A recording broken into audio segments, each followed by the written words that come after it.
Good morning, students.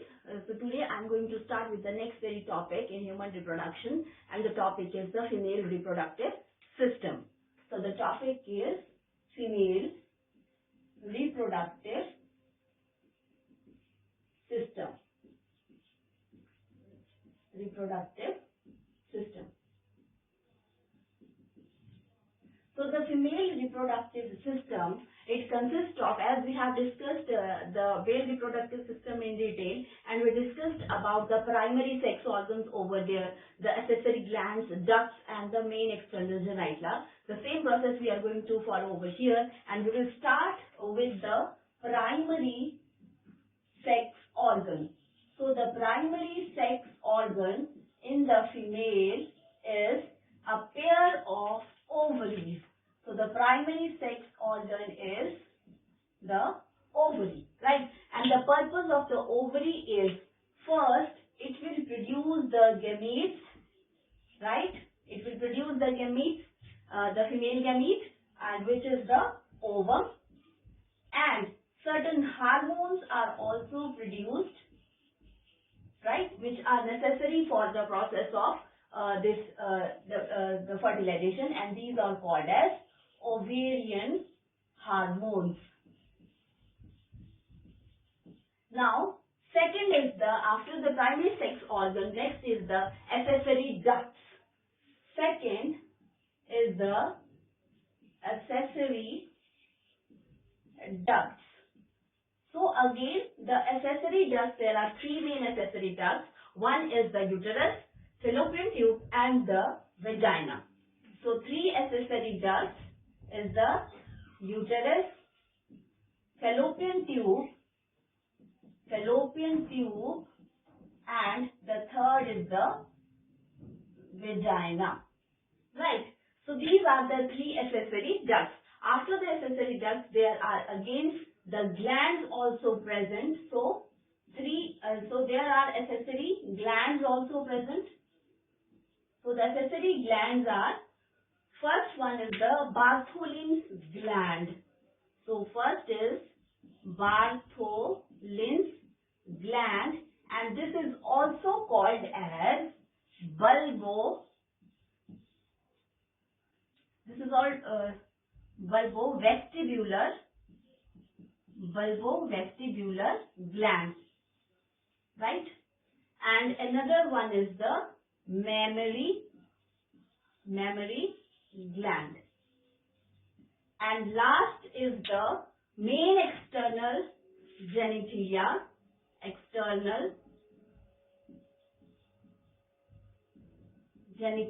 is known by a name that is vula. So the external genitalia of the female is the vula. So this is just what we will discuss in detail when we'll come into the discussion of about the female reproductive system. Now coming to the primary sex organ, the ovaries, right? First we will start with the ovaries.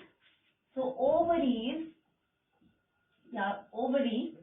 So it is located, we have discussed the position of the penis. It is located where? In the extra-abdominal cavity. But ovary is located in the pelvic region, right? So the ovary is located in the pelvic region or lower abdomen, right? Because the case is not the same, where in the males the temperature is required. There is specific temperature which is required for the sperms to mature or to be active. But there is no such case in the case of females.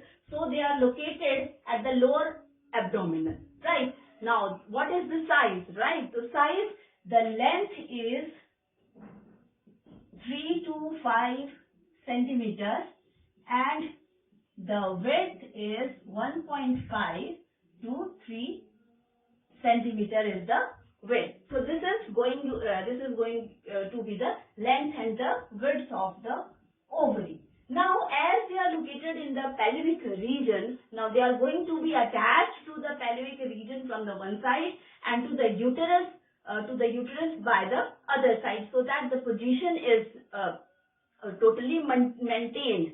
So let us discuss that. Suppose if this is a structure, I am taking only one ovary into consideration so that it may be understood. The same will be towards the either side, because the ovary is going to be present in pairs, right? So this is a ovary, right? Now here is suppose here is the uterus. We will discuss in detail, but just now I am showing how it is attached where. So ovary is located in the pelvic region, as we have discussed. Now this is connected to the pelvic region by a thin transparent membrane type structure, right? We may call it as a mesentery, and the proper name of this is called as meso-ovarian. Meso-ovarium. Ligament. It is a kind of a ligament by which it is attached to the pelvic part, right? And from here to this uterus, it is again attached by a ligament, and this is called as ovarian ligament.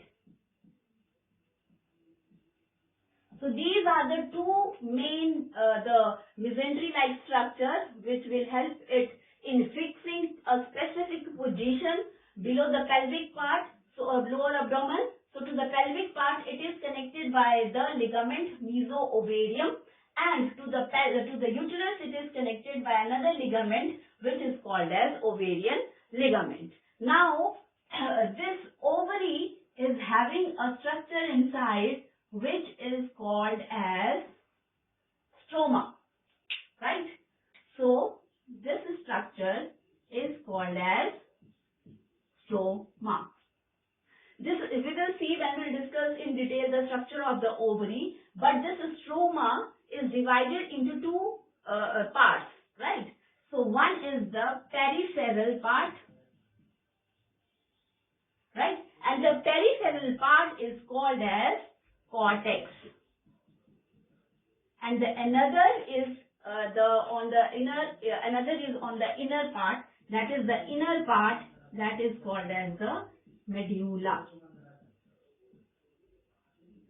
So what you need to understand is that ovary is having inside to it.